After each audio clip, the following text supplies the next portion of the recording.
Hi, I'm Katie von Holzen, IASCL's Media Coordinator, and today I have with me Professor Filip Smolík, Associate Professor in the Institute of Psychology of the Czech Academy of Sciences and the Department of Linguistics at Charles University Prague in the Czech Republic. He is the head of the Labels Laboratory, which is the Laboratory of Behavioral and Linguistic Studies. His research focuses on the development of grammatical knowledge, tools we can use to assess grammar and language development, and how grammatical structure is processed in addition to the analysis of longitudinal research and non-normally distributed data. He is also the organizing committee chair for the next IASCL Congress to take place between July 15th and 19th in 2024 in Prague, Czech Republic. Filip, my first question to you is, why do you think that Prague is a good setting for our Congress? Well, first of all, thanks for having me, and thanks for this opportunity to talk about our Congress. I think Prague is a very convenient location for an event like this because it's fairly easy to reach from various parts of the world. And it's sort of in the middle between America and Asia, and also in the middle between the West and East of Europe. And we are hoping to attract visitors from countries that maybe have been less active in child language research previously. So I think they're in a good position to do that. Yeah. And also, of course, Prague is a very attractive city, so that's not a bad thing for a summer conference too. Right. The Congress will be in July. So what's the weather going to be like? Well, no one knows, but it's usually warm and sunny. It can also be rainy, but it's not gonna be very cold, so temperatures expect between 25 and 30 degrees Celsius, which would be lower 80s in the American version. In Fahrenheit. Yeah, that sounds really nice on a rainy day in May, to be honest, something to really look forward to. So where in the city will the Congress take place? It's going to be at the main building of the Faculty of Arts of the Charles University, which is a building that's in the very center of the city. It's actually next to the famous medieval Jewish cemetery, which is one of the locations that's often visited.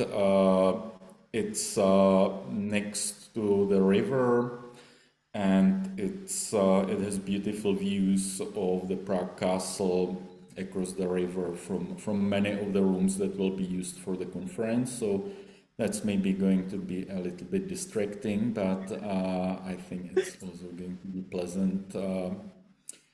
It's also easy to reach. There's a subway station underneath, and it's actually quite close to most of the tourist attractions, so you don't have to choose between seeing the city and attending the Congress.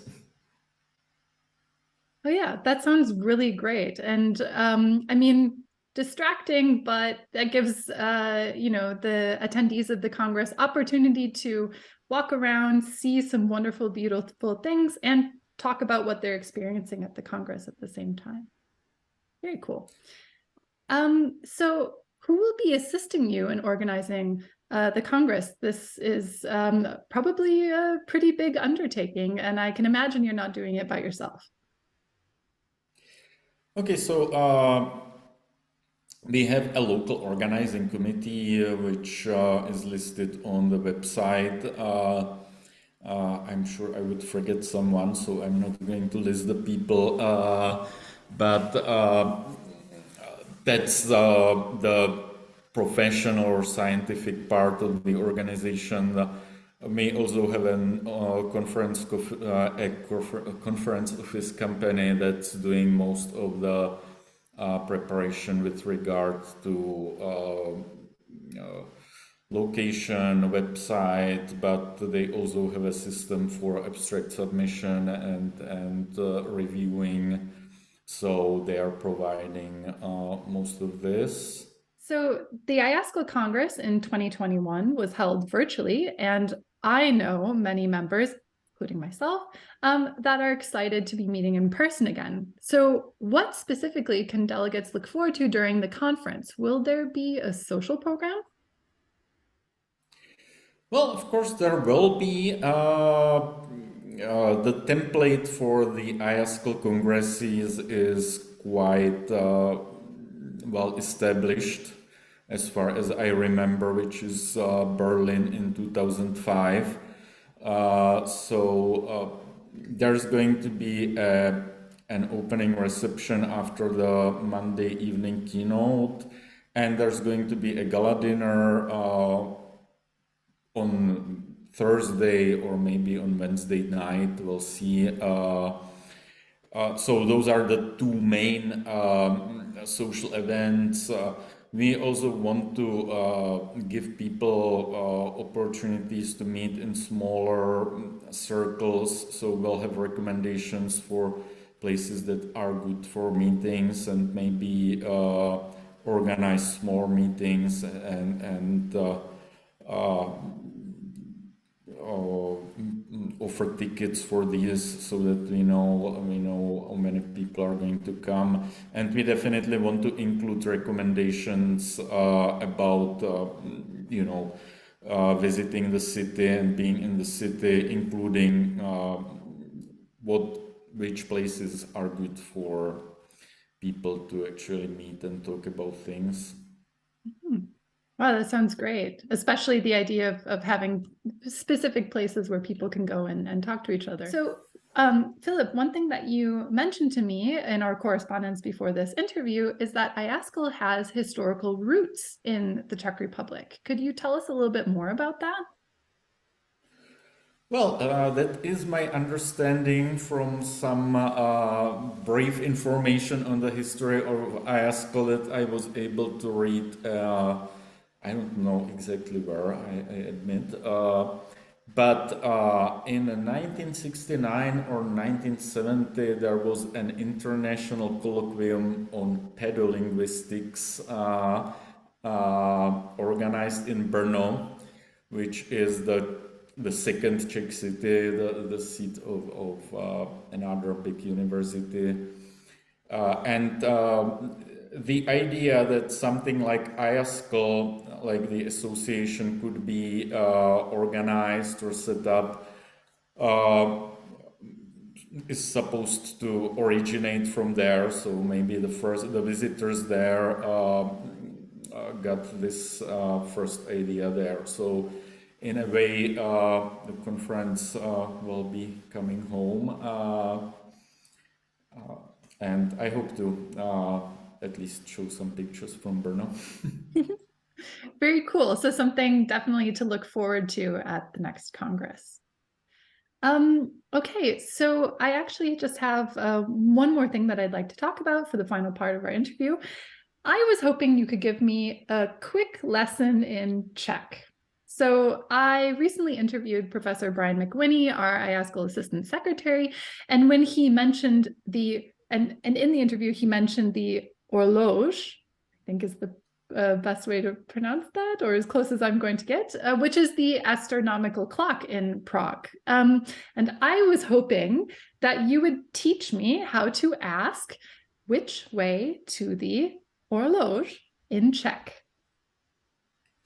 Let's see how good first of all, I didn't mention when you asked about the location that it's actually 5 minutes from a 5-minute walk from the building where the conference will be held. So it's also something that people will have easy access to. And the Czech word is actually orloj. So Orloj. pronunciation is quite different from, I guess the origin is French. And which way to orloj would be, one of the ways to say that would be, jak se dostanu k orloji? How do I get to orloj? Jak se des? Jak se dostanu k orloji? Those would be the words. Jak, how, se is a reflexive verb, myself. Dostanu, get, k, preposition to, and orloj, the dative case of orloj. Okay, orloj. I think I can manage. Maybe it would be better if you taught me how to say, I'm sorry, do you speak English? Well, that's also one of the things that's nice about Prague, that it's quite an international place, so it should be fairly easy to navigate for international visitors. So don't worry. Okay, I won't. Okay, well, Filip, thank you so much for telling us a little bit about the Congress, getting to meet you a little bit. And I think on behalf of all the members, we're really excited to see you in Prague in 2024. Thank you. Well, thank you. I can't even tell you how excited I am about this, so I'm glad that others are as well. Cool. Okay, take care.